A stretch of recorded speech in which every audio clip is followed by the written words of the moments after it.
name's James Pearson. I'm a climber with the North Face, and we're here in the Faroe Islands, which is this tiny bundle of islands between Iceland and Norway.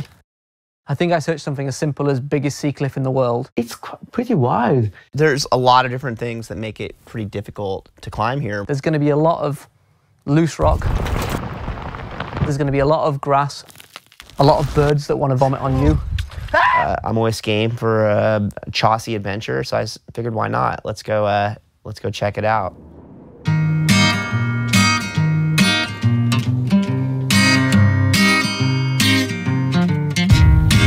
I think you could say this is one of the most beautiful places on Earth. It feels like stepping back in time coming here to the Faroe Islands, you know? Everything's moving a little slower. It's, you can still feel the history of the thousands of years of culture that have existed on this island, you know, going back to the Viking times. And, you know, these are fishermen. This is like small village life. It really has a different feel and just kind of a different speed and texture.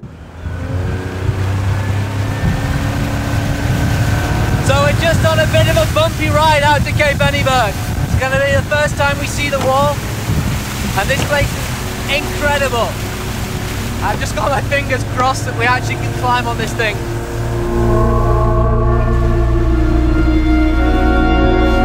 It's really big, eh? Wow. And my feeling was just like, you know, such a big cliff, so the feeling was more like afraid to climb up. In Faroese we call it forrosne. Try to do something not so many have done, and we want to try to do the same thing like our ancestor has done. And that's, I don't know, this is a part of you, I think, in the DNA, and the culture. Many of the Faroese men are just, yeah, I don't know, it's crazy or brave or a mixture of both. Rock climbing, that goes back to the settlement of these islands, when the first settlers came here, how they explored the islands also, yeah, and how they started to develop these methods for hunting. Hey Johannes, it's James. How are you? Hey James, I'm fine. Sorry if I bothered you. I don't know if you're with clients. I was just calling to have a quick chat about what you thought about the weather for tomorrow, or maybe on Monday. You're joking. They called the police. So okay, let me just go back to the beginning so I understand everything. So how did these farmers find out? I guess just because the island is really small and everybody... It's really small and everybody knows about it. Okay. I was on phone with another farmer, and he said that he owned land for Anniberg. Yeah.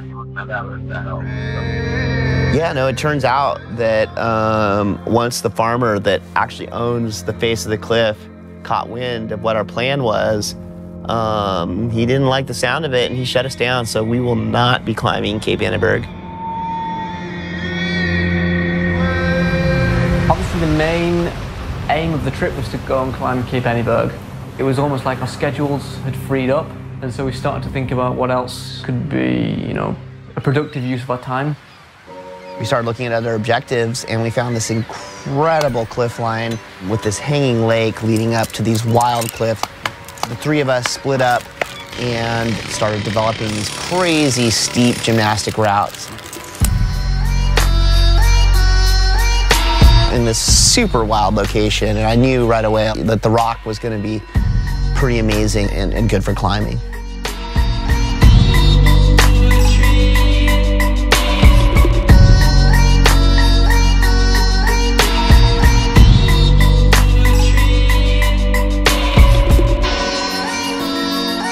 This is crazy, but basically the Vikings used to throw slaves off of this wall.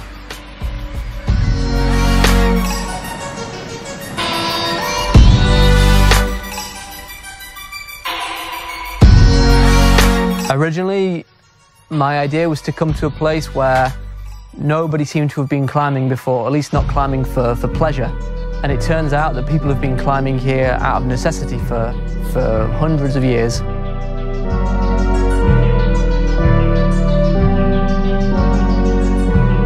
The local people have had to develop special hunting and survival techniques to make this place work for them.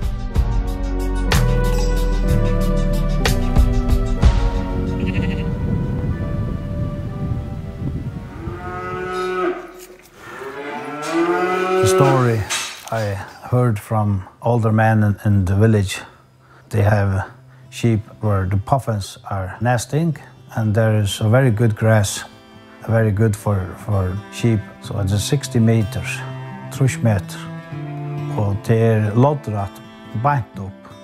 So we talk about it a couple of years, man. It was so dangerous. One day we talked about it and said, now we're gonna do it.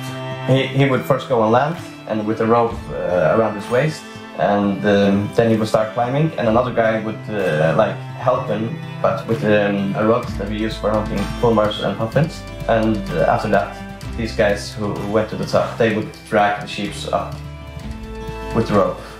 These guys are badass climbers. That's the crazy thing about Faro is stuff they've done, like in the places they've gone, like ropeless, you know, or like tagging a rope with no protection and then like dragging their sheep across is outrageous. The places that we've been on this trip, like that seem like super technical and gnarly, and then you see like a sheep, or you see like some weird like, you know, sheep trail or some weird like wire or something. It's outrageous. It's really cool. I'll never do it again. It was very dangerous. Think about it now. Only for 2 sheep, that's not so much. Now I heard there's a new generation of young people. They are climbing the mountains for fun, not for food anymore. And that's okay too.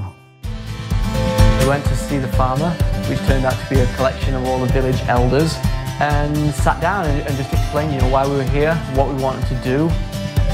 At the end of the meeting, they were all so happy and so psyched that they'd offered to even drive us out in their own boats. Yeah, it's kind of surreal. I can't believe it's really happening, and I'm hopeful, slash a little nervous. But you know, any good adventure has to have some uncertainty, and we definitely have plenty of that. We arrived and it was like, oh my God, the light's so beautiful on this incredible mountain. We have till 2 p.m. tomorrow. I kind of, in my mind was like, I think we can climb this thing in 4 hours. Before you start these big objectives, all you can do is look up from the floor, maybe look at detailed photos and try to imagine what it might be like up there. But it's so hard to gauge the quality of the rock and even gauge distances. The first pitch, something that we considered not to be even really climbing, turned into be like a 60-meter rope stretcher with almost no gear that Cedar led. So we attacked the vertical buttress, which I estimated would take us about 2 hours. It took me about 2 hours to do the first pitch. And I think at that point I knew that we were.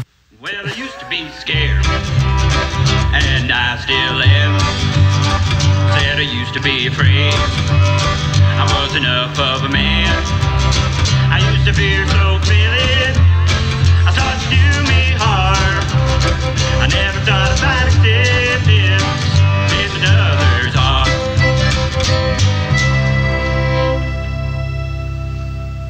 I've become known for, like, you know, being a bit of a choss master, I guess you'd call it. Like, I'm good at climbing loose, dangerous rock. But what makes the Faroe Islands totally f***ed up is that it's loose and dangerous, and there's birds trying to puke on you. No, not trying, puking on you. Puking all over you. There's puking birds. Oh, more of them. Little bastards. Ah! Oh, there's like, I'm like pinned. Oh, dude, he's got an endless supply. Ugh. He's puking on me. Ah, I just gotta go. Ah, they're everywhere. I don't know, maybe I should go the other way. I have no idea. We're gonna be here a while. Cedar had been saying he thought it was going to take 4 hours. I think Yuji and I always thought it was going to be a little bit longer than that, but his optimism is somehow infectious, and we all started to believe that this thing actually might be pretty chill. When we started, it was like 9 p.m. and I thought, oh, I think we have enough time to climb. Quick update, pitch 1, really heinous, extremely dangerous. I'm hoping that was the worst of it until we get up higher where it gets vegetated again. Looks like the next couple pitches are more on real rock, which is exciting. But wow, that was, we're on pitch 1 and already the adventure quotient is like up to 11. You know, I prefer to climb with 2, it's faster. But at the same time, like, it was so much better for morale. Like, always like being at the belay with somebody, like me and Yuji be there, like I was playing music on my iPhone, and we were like dancing and having a good time together. And like, when things get horrific and heinous, if you can laugh and have fun with your bro, then you're doing good. And that's what we did all the way up the wall. In the sun.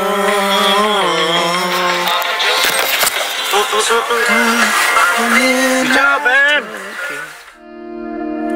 This is as dark as it gets here in Faroe Islands. And yeah, it's just gonna be sunset for a little while, then the sun's gonna come back up. 9 hours into the epic, we still hadn't finished the initial rock band.